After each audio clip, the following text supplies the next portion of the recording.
militias and social arrangements, but it's spun out of control in Pakistan, and now, of course, it's bothering the whole society. It's not just the Shiites that are in the side. So this is a big problem, and it's a problem that Pakistan has to solve if it's going to amount to anything, quite frankly, because you can't get foreign investment if Karachi is being blown up every time there's a Shiite recession. In Iraq, the American invasion, I apologize to you all about that. I'm sorry that the United States did that to Iraq. I lobbied against it myself. But the United States overthrew the government, it collapsed, and then there was a power vacuum, and in a power vacuum, people tried to mobilize all kinds of identities in order to get political power and wealth. And so Iraqis, you know, if you go back and read the newspapers in Iraq in 1960, 1961, there's nothing in them about Sunni and Shia. It wasn't what people were fighting about. They were fighting about other things. There were articles about peasants, you know, attacking landlords, or there was an article about the danger of communism. You know, we forget now, Iraq was painted in the Cold War as a radical state, as too secular. So now, once the government was overthrown, some religious people, some people who are using religion have mobilized it for political purposes, and some of them have resorted to terror. So you have the rise of something called the Islamic State of Iraq. You know, they used to say the Soviet Union, the Union of Soviet Socialist Republics, was 4 lies, because it was the Union, and they weren't Soviet, and they weren't republics, and so forth. Well, the Islamic State of Iraq is 3 lies, and it's mostly not Iraqis, as far as anybody can tell, and certainly not very Islamic, and it's not a state. But it seems to sit down, you know, its leadership in a room and figure out how to kill innocent people, and they specialize in soft targets. So they'll blow up an ice cream shop, you know, on Friday morning when people are taking their children to get ice cream, and they seem to me to be the stupidest terrorists in the history of the world, because, you know, terrorism was used, it's a tactic, it can be used. The Americans used terrorism against the British during the Revolutionary War. Terrorism was used by the Algerians against the French. But, you know, they did it tactically and strategically in a way that they were trying to accomplish something. Could somebody please explain to me what it is that all these bombings in Iraq have ever accomplished politically? I can't see it. And in fact, the Iraqis, you know, very brave, and when they have elections, like they had provincial elections recently, they went to the polls and they voted. They didn't care if somebody might try to kill them if they voted. So these bombings don't produce any political benefit, but they do, you know, slow down the congealing of a new situation. They discourage foreign investment. They keep Iraq isolated, and the people who are doing them are just spoilers. But one of their targets is the Shiites. I have to say, to be even-handed, that there have been some groups from the Shiite community also have engaged sometimes in some of these tactics. But I think the vast majority of bombings in Iraq are coming from these radical Sunni elements. And then there's the problems of political repression in the Gulf that Shiites have faced. The Shiites in Saudi Arabia, we think, are about 12% of the population. And, you know, there's been some positive things, some negative things. In 2005, the king allowed municipal elections, and so Shiite cities like Qatif actually got Shiite elected representatives on the city council. The mayor still gets appointed by the king. And they started to lighten up a little bit, allow Ashura processions in Qatif, for instance, which the Wahhabi state never had allowed since 1913. And then the king put a couple of Shiites on his Shura council, which is appointed. He also has put women. So there are elements of Saudi society that understand that the old 19th century Wahhabi vision of things would, you know, from a Wahhabi point of view, traditionally, not things are changing now, but traditionally in the 19th century, they viewed the Shiites as idolaters. I mean, basically, Hindus, Shiites, it was all the same to them. And they oppressed them on those grounds. And there are elements in the Saudi establishment who understand that this is not fair and it's not viable, and besides which it seems to me like they have millions of Hindus too. So the Shiites in Saudi Arabia have been politically repressed, and in recent years, those advances that seemed to be made in 2005 have been taken back away for the most part.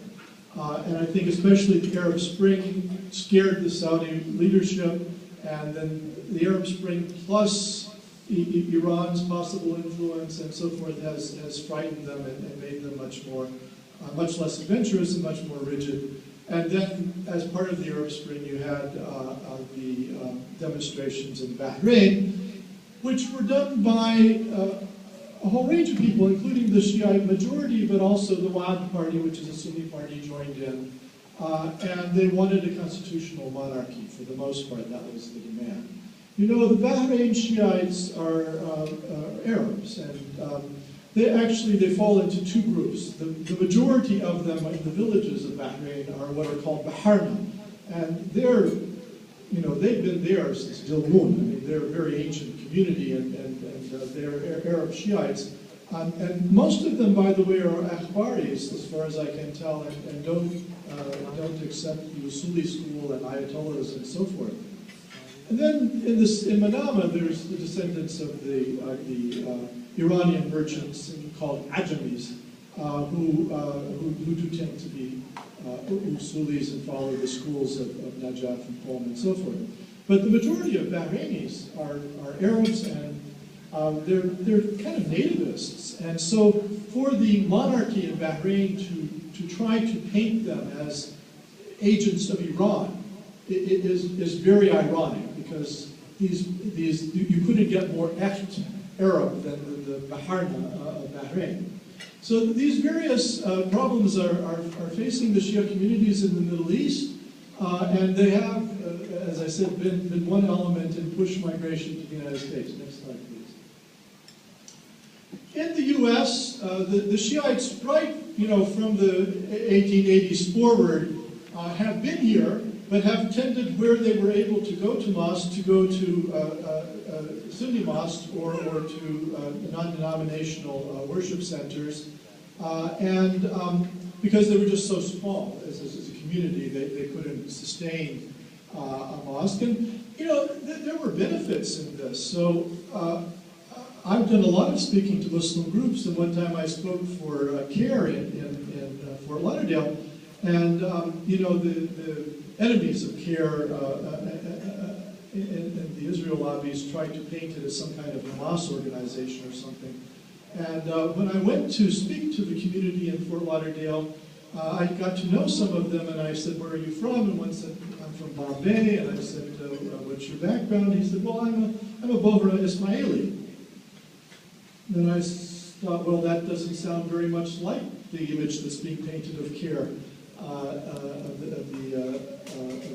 that organization. So the fact that these communities were mixed, I think, had some benefits for the American Muslim community.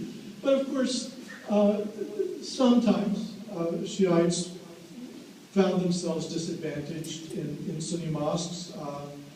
They would encounter rigid people. Sometimes it was objected to how they prayed, or that they used the prayer stone, or whatever it might be. And so from the 1990s, what we social scientists have found is that there's been a big push to found Shiite mosques. And about 7% of mosques in the U.S. now are Shiite.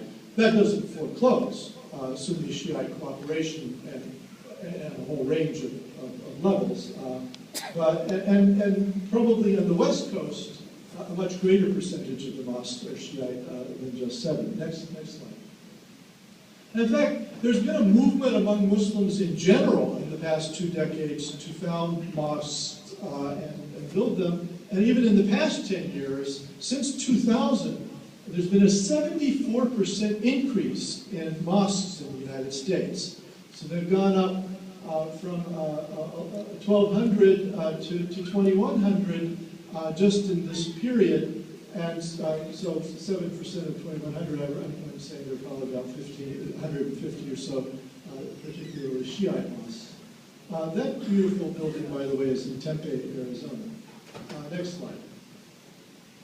Well, as the Muslim American community has grown in numbers, in organization, in visibility from all of this mosque and community center building and so forth, it's also faced problems. And the problems that it's facing, I regret to tell you, are not new in American history. So if you go back to the turn of the century, of the 20th century, and read about what Protestant op-ed writers were writing in the newspapers about the Polish immigrants. You know, they were describing them as brutish and backward and barbarian, and they were secretly, you know, in favor of a Catholic theocracy, and they were at the same time Marxists. You know, people would mix all these things up in their heads, and they were dangerous to the Republic, and they would never be proper Americans. And when I was growing up, it still was common that Protestant Americans told Polish jokes. They tried to make them look stupid and so forth. But over time, once a community becomes established in the United States, it changes its status so that those kinds of things are less and less often said about it. And then the community gets to have businessmen and lawyers, and it becomes dangerous to say those things about it. So the Muslims now are getting that treatment that was given the Poles and some other, the Irish and other communities that came in the 19th and early 20th century, big wave of immigration. We have the phenomenon of what some have called Islamophobia. I don't really like that word. It means an irrational fear of Islam. I think what it really is hatred of Muslims.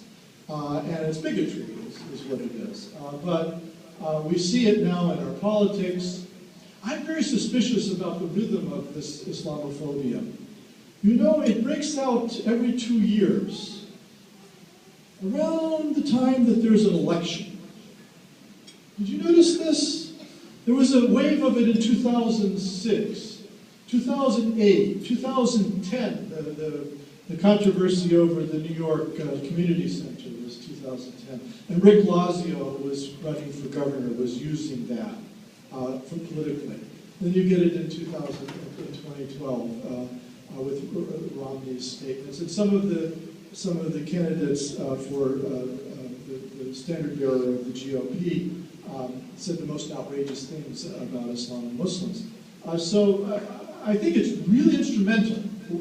Islamophobia has become part of American politics, and I think what's happened is that the Republicans used to win the elections in the United States by running against the communists.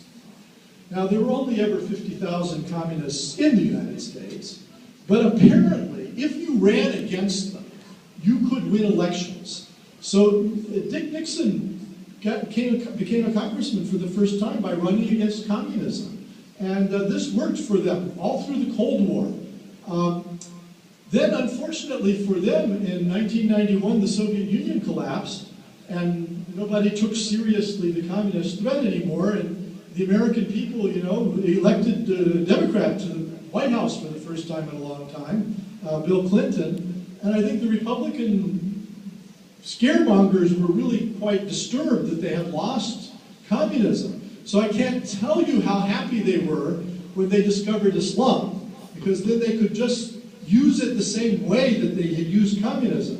And you can see it in their techniques. So one of the things they're doing is they try to make the Sharia of Islam, Islamic law, the equivalent of the Communist Manifesto. And this way of doing things allows them not to have any new thoughts, because they could just take all the old 1955 pamphlets that they wrote against the Communist Manifesto and just change Manifesto to Sharia, and they could just go on with the same thing. So the Oklahoma legislature actually tried to pass a law. Of course, it's unconstitutional that Sharia can't be resorted to by American judges, since Sharia, you know, discourages murder and theft. I actually think it's a good thing if the judges refer to it, but the Oklahoma legislature wants to prevent that. And then, you know,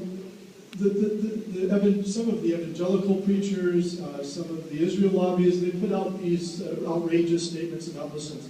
Very typically what they'll do is take Surat Anfal, which is about, the wars between Muslim Medina and Mecca, when the Meccans were trying to genocide the Muslims. And the Quran says, kill them wherever you find them. Well, I guess so. They were trying to kill the Muslims. But these polemicists will take this verse out of context, not as a matter of self-defense, and say, well, Muslims are being commanded to go out and just murder random people. And then there's been a movement to try to restrict the building of mosques. Again, this is not new in American history. There were movements to restrict the building of Roman Catholic cathedrals. And in fact, in the Know Nothing movement of the 1840s, Catholic churches were burned down in Philadelphia by fanatical Protestants.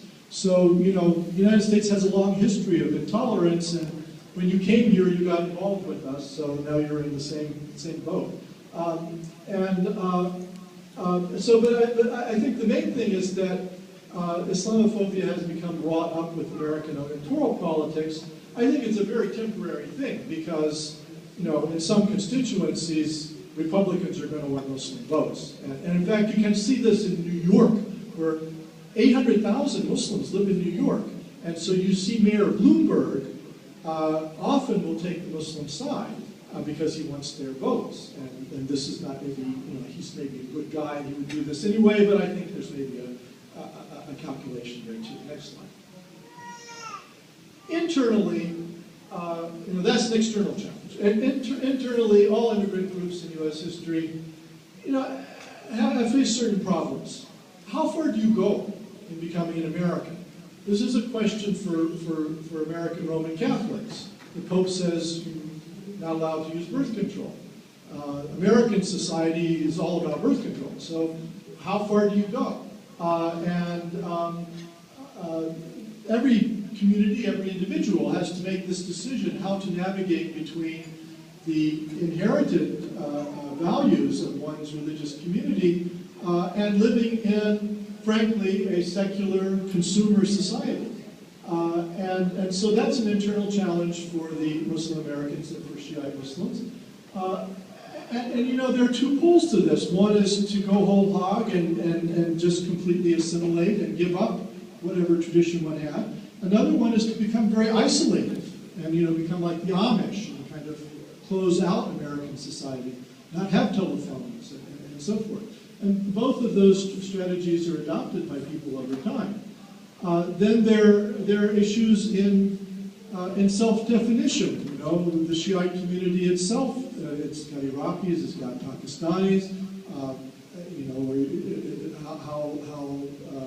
How active are the Ismailis among the Ash'aris, and then the question of the relationship of Shiism to the Sunni majority.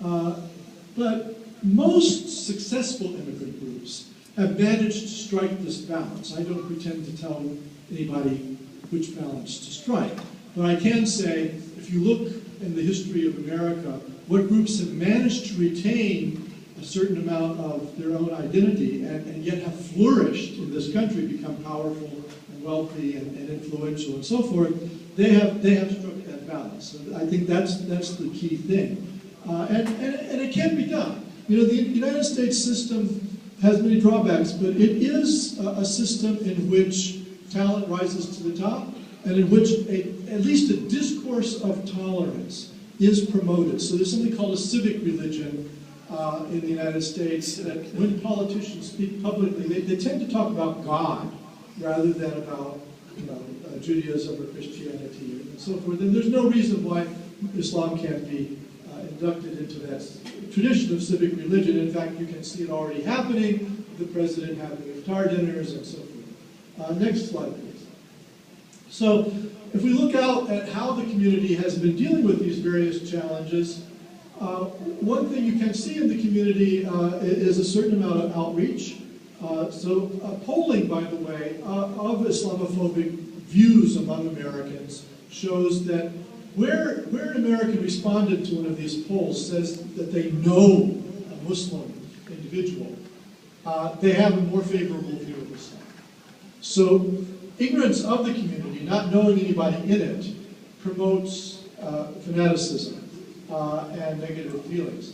So you see a lot of Muslim communities are trying to involve outsiders. I gave a talk to a peace group in Texas, and I initially got this invitation from a peace group. When I got there, I discovered that it was a group of mosques, and they were a peace group. They had made an alliance with the Quakers and with others. Of course, they were against the wars, so it made perfect sense. But they didn't advertise themselves as a Muslim peace group. They advertised themselves as a peace group, even though the vast majority of the members seemed to be Muslim. So this was a form of outreach and making an alliance with Americans interested in peace. There's been a lot of Muslim engagement in interfaith dialogue. A lot of churches like to get together people from different religions and maybe have a reading group or a discussion. You know, I have encountered, and I've been told by Muslims who have encountered a mindset where, well, but you shouldn't step foot in a church if you're a pious Muslim. Well, actually, I don't know, as a historian, of any textual basis for such an attitude in Islam. If somebody has that attitude, I can't argue with them, but let's just say that that attitude is not helpful to mainstreaming the community in order to be successful in the United States. And I know of an instance where a church offered a Muslim community to let it use its facilities on Friday for services, and there was opposition to doing that in the community. So there are choices to be made here, but I think you can see efforts at outreach. Then there has to be a voice. You know, not enough Muslim Americans, young Muslim Americans, are becoming journalists and academics and people who write and who are in public and who are articulate. And I understand the impetus to succeed and to have the children all be engineers, dentists, physicians, and lawyers.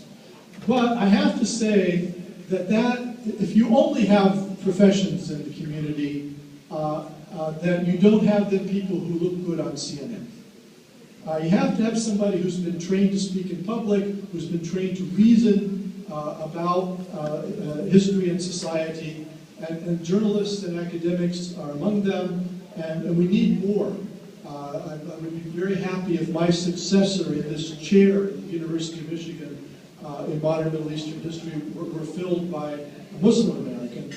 There's no reason why not, but at the moment there aren't enough, I think, young people doing that, and the parents have to encourage at least a few of them to go in that direction. Next slide, please. And then there are political responses. We've seen engagement in politics. A lot of Muslim Americans, especially after 9/11, were afraid to stick their heads up, thought it was better just to be quiet. I couldn't disagree more, and you see we have in the audience people like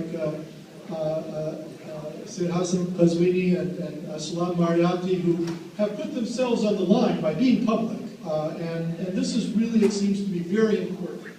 And then getting involved in politics. I don't care which party you support, the Greens, the Republicans, the Democrats, it's not important, but people should be involved in politics.